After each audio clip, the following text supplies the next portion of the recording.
Mga ka-abroad, mga ka-ex-abroad, kami ay gagala muna sa bukid at gagawa muna kami ng pang-ulam.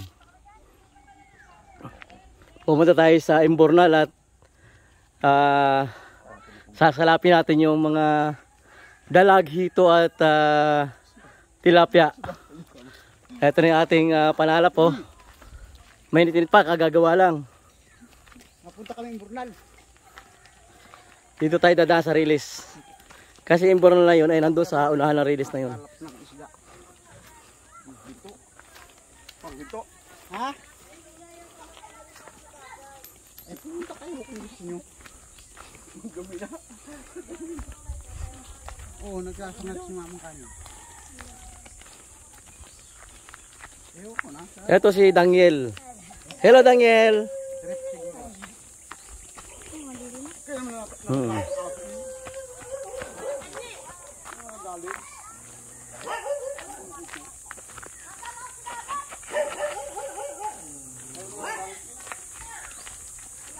Sana pala rin tayo na makahuli ng marami-rami. Andito na tayo mga ka-abroad, mga ka-ex-abroad. Andito na tayo sa Imbornal. Kung mapapansin nyo, green na yung tubig. Kasi matagal nang hindi umuulan. Yan na lang yung natira doon sa tubig ng Imbornal. Hirap paglakad dito.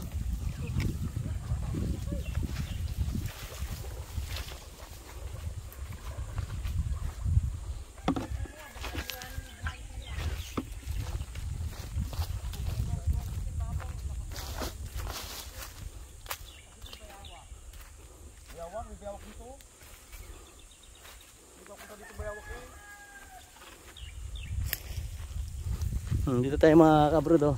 Tingnan ko nitong bayawa.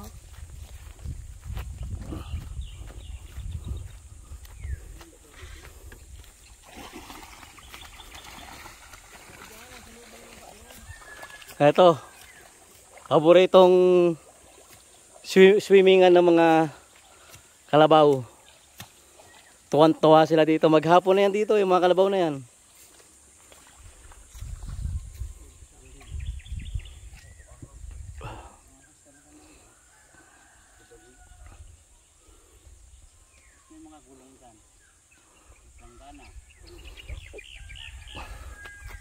May nalaglag yata dyan tricycle.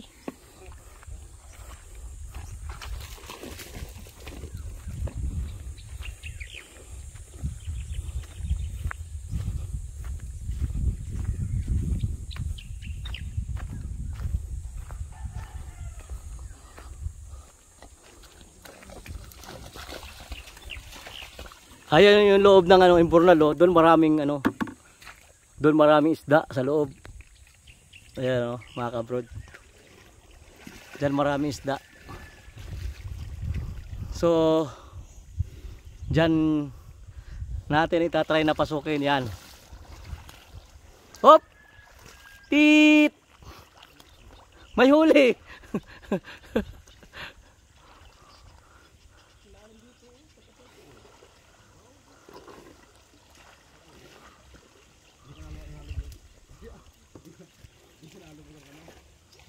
Kaya mga kabrod, oh, tingnan natin kung magiging matagumpay tayo ngayon.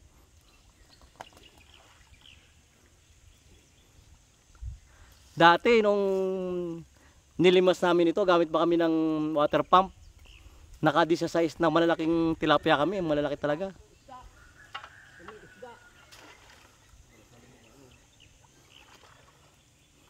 Yan, sinudsud na. Sinudsud na. Ano kaya ang mahuhuli?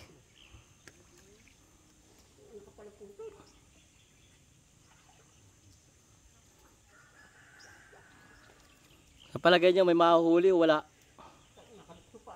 Hoy! Malaki daw, malaki. Kaso lumulundag.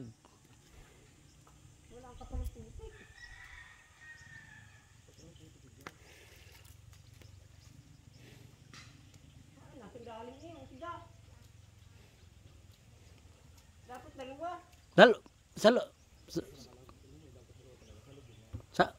sa loob yung isa doon. Ito lang magtutulak. Pasok na isa.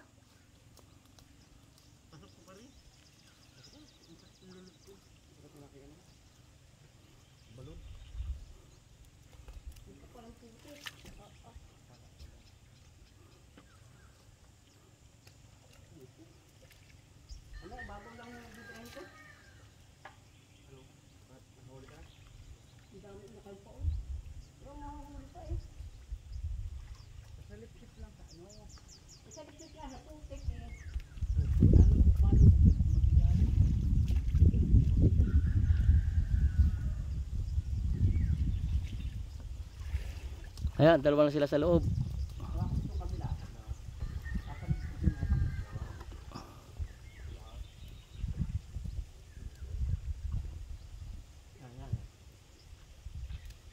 Hop, napakainit dito sa ating pwesto mga kabrod, mga kaiks abroad. Hindi pa tayo ng pwesto. Isang malilom-lilom.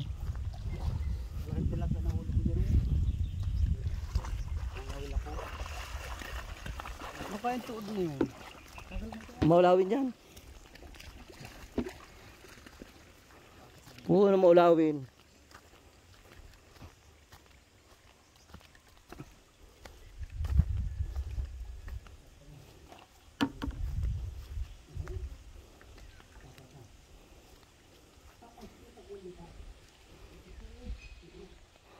Tingnan natin mga kabrod. Ako hindi natin makikita yung loob. Hanggang dito lang tayo. Hintayin na lang natin siyang lumabas.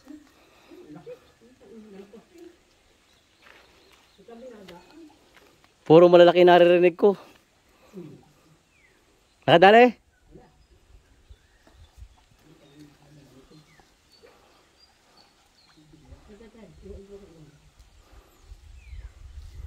Yan, ika na mo yung lambat mo dito sa may ano.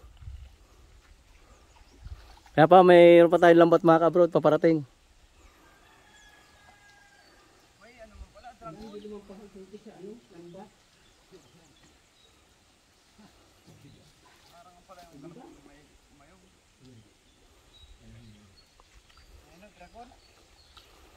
Yan mga kabrod, yung ibabaw na yan, yung taas na yan. Dati yan ito yung tubigan namin. Yan, ilang pitak din yan ang tubigan.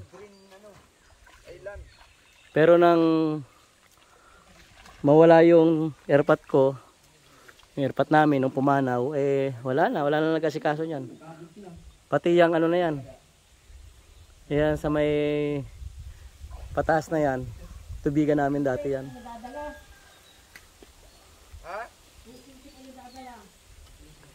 Saka ito naman ay iba naman ang nagtutubigan dati dito. Ngayon wala na rin. So pakonti na yung mga palayan dito. Halos lahat ay tinamad ng magtubigan kasi nga tulad yan, ang haba ng tag-init, hindi mo alam kung kailan uulan, ay sumasala na yung mga mga palay. Pagkatanim mo biglang iinitin, sayang lang ang punla, sayang ang trabaho, sayang ang oras, sayang ang pagod.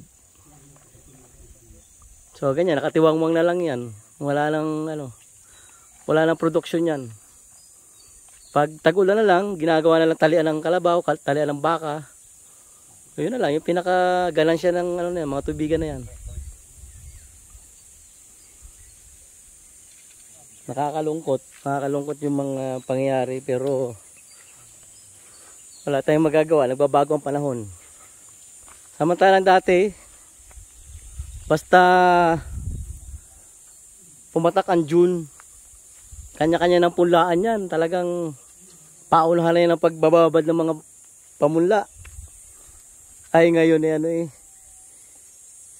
ilang 2 linggo na lang, June na. Hindi pa malang wala pa malang katubig-tubig. Samantalang noon, pag May, naararo na. May tubig na yung mga tubigan na yan. Ngayon, kita nyo, tuyong-tuyo. Walang pag-asa ang mga tubigan ngayon ng mga sahod ulan. Ang namamayagpag ng mga tubigan lang ngayon ay yung may mga sariling irrigation, may mga patubig. Pero yung mga sahod ulan na tubigan, wala. Kawawa laang, mapapagod laang.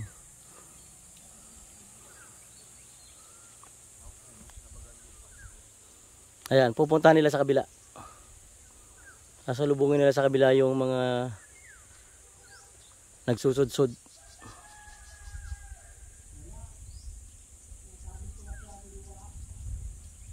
Wala daw. Wala nadali kahit isa, mga ka-abroad, mga ka-ex-abroad.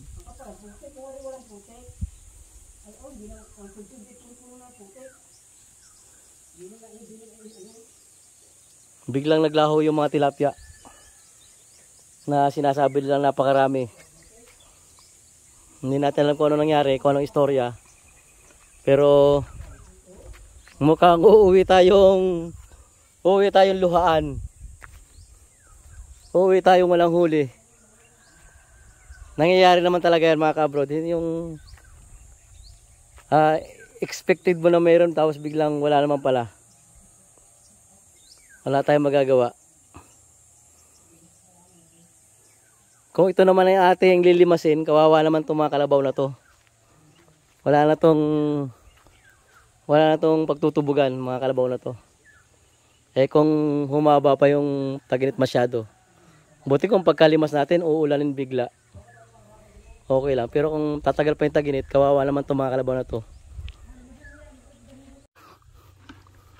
Mga ka-abroad, may mga tilapia daw, papasukin na natin. Makikipagsabayan na tayo sa mga to. Saan dadaan?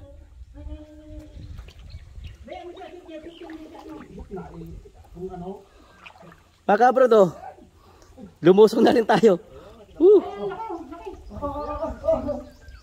Ay, andun pala sa kabila. Sa kabila ka. Pumunta ka rin. Naku, napasubo tayo dito, mga ka-abroad. Nandun pala sa kabila yung labanan.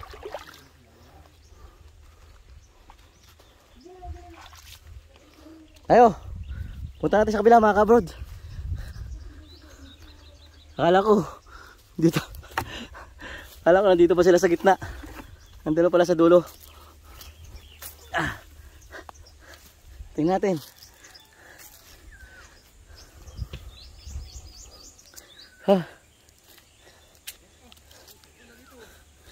Ayan.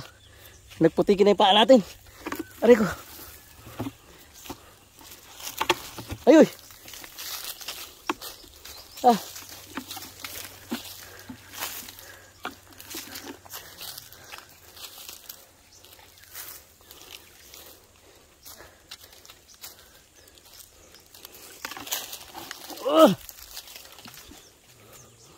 Nasaan?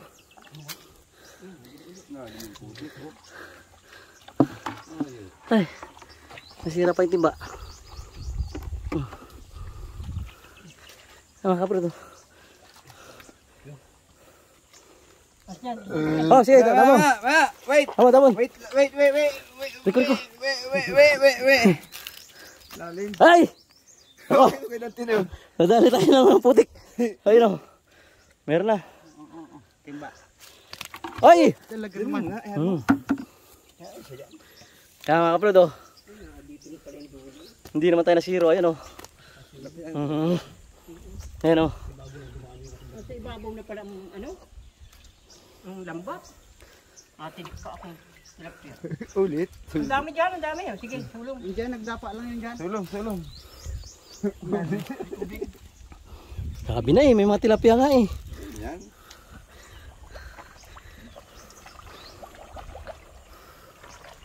Kailangan natin lang itatrabahuhin. Pag titingnan laang.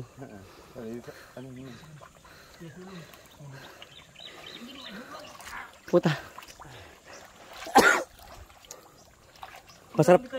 Masarap yung putik, makatikating malamig.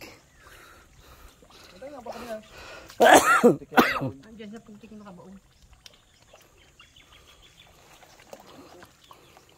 Labat. Ito nga, oh. Putik din, oh. Wala, nagkatubog. Yan kasi mga hito. Nagkatubog. hito at dalag. Yan ang mahirap huliin sa mga putikan. Ayan oh. Oh, tilapia. Hoy. Babalik pa. Tilapia oh. Dumada pa sa putik mga tilapia mga kabrod oh. Ayan oh. Wow. Wow. Now. Yun na yan. Yun. Putik na natin. Nagputikin na ako mga kabrod. Ayan, ganda ng lalaki. Uy. Kabrod oh. Oh. Ayan oh. Buhay sa lakab. Ha! Nasabi na eh.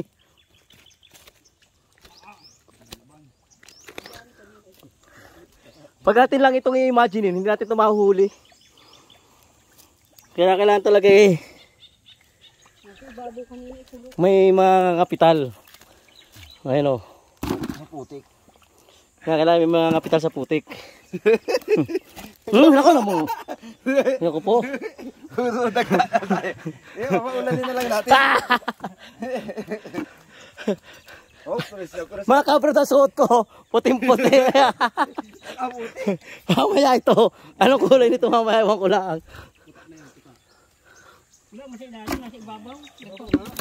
Ito mga kabrod.